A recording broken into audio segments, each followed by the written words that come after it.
दो बिजनेस जो बदल देगा आपका जिंदगी।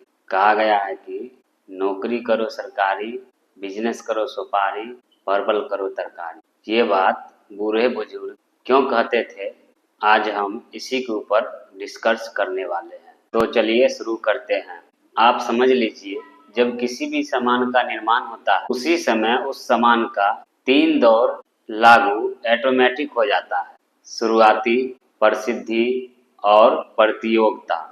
जब 1840 में रॉबर्ट ओवेन द्वारा शुरू किया गया, उस समय नौकरी करने के लिए न ही एजुकेशन का जरूरत था, न ही डोनेशन का जरूरत था और न ही सपोर्ट की, यानी न ही आपको पढ़ा लिखा होना जरूरी था, न ही पैसा का जरूरी था, न ही किसी बड़े आदमी का हाथ होना जरूरी था। आप लोगों को पता होगा, जब लोगों को नौकरी पर ले जाया जाता था तो वहाँ से लोग भाग आते थे, डरते थे, यानी नौकरी करना नहीं चाहते थे लोग। जब धीरे धीरे समय आगे बढ़ा तब लोगों को समझ में आने लगा कि नौकरी करना कोई खराब काम नहीं है। जब लोगों को समझ में आने लगा तब लोग नौकरी करना चाहने लगे। तब उस समय तक भी एजुकेशन, डोनेशन और सपोर्ट यानी पढ़ा लिखा होना जरूरी नहीं था, डोनेशन यानी पैसा का भी कोई ज़रूरत नहीं था और किसी बड़े आदमी का हाथ होना भी ज़रूरी नहीं था।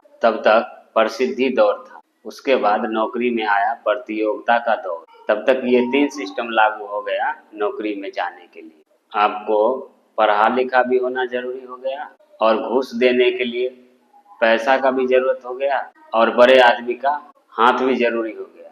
यानी 3 चीज़ नहीं है आपके पास तो समझो आपको नौकरी नहीं मिलेगा। पहला पढ़ा लिखा होना जरूरी, दूसरा पैसा भी आपके पास होना चाहिए और तीसरा किसी बड़े आदमी का हाथ भी आपके सर पे होना चाहिए, तभी नौकरी मिल पाता है। इसीलिए तो लोग कहते हैं, सच्चे मन से भक्ति करने से भगवान प्राप्त हो जाते हैं। एजुकेशन, डोनेशन और सपोर्ट, ये तीनों चीज रहने के बाद नौकरी मिल जाएगा आपको, इसका कोई गारंटी नहीं। इतना सुनने के बाद आपको समझ में आ गया होगा कि नौकरी क्यों नहीं करना चाहिए। आप सिर्फ 2 बिजनेस करो, आपको बहुत अच्छा लाभ मिल सकता है। तो पहला बिजनेस है सुपारी का। इसमें आपको एक चीज की जरूरत होगा, वो है आपके पास कुछ पैसा। अगर आपको थोड़ा बहुत भी पैसा है तो आप इस बिजनेस को स्टार्ट आसानी से कर सकते हैं। बूढ़े बुजुर्ग कहते थे कि नौकरी करो सरकारी, बिजनेस करो सुपारी और परवल करो तरकारी। कोई ना कोई तो खासियत होगा, तब तो लोग बोलते थे।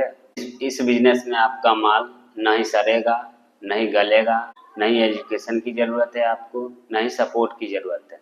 सिर्फ आपके पास कुछ धन होना चाहिए, यानी कुछ पैसा होना चाहिए। आपको सिर्फ मंडी में जाना है, पता करना है और कच्चा सुपारी लेके आपको प्रोसेसिंग करना है और 10-20 होलसेलर पकड़ लेना, उसी होलसेलर वाले को आप दे सकते हो प्रोसेसिंग करके, यानी तैयारी करके।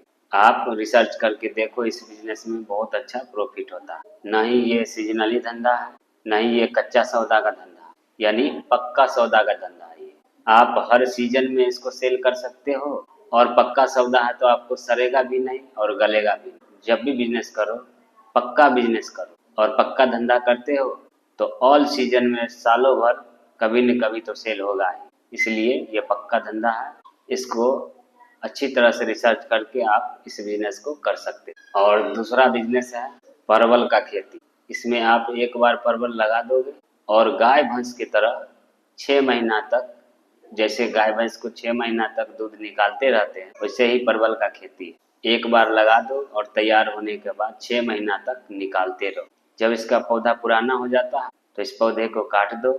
जब तक वो नया पेड़ तैयार होगा तब तक आप उसमें कोई सा भी फसल उगा सकते हो। किराना की खेती में, यानी कोई भी सब्जी की खेती में सबसे अच्छा ये एक बार लगाओ, ये दोनों बिजनेस पक्का है। आप अगर सही से समझ बूझ कर मेहनत किए तो आपको 100% लाभ मिलेगा। अगर आपको इस वीडियो से कोई सीख मिला हो तो वीडियो को अपने दोस्तों के साथ शेयर जरूर कीजिएगा।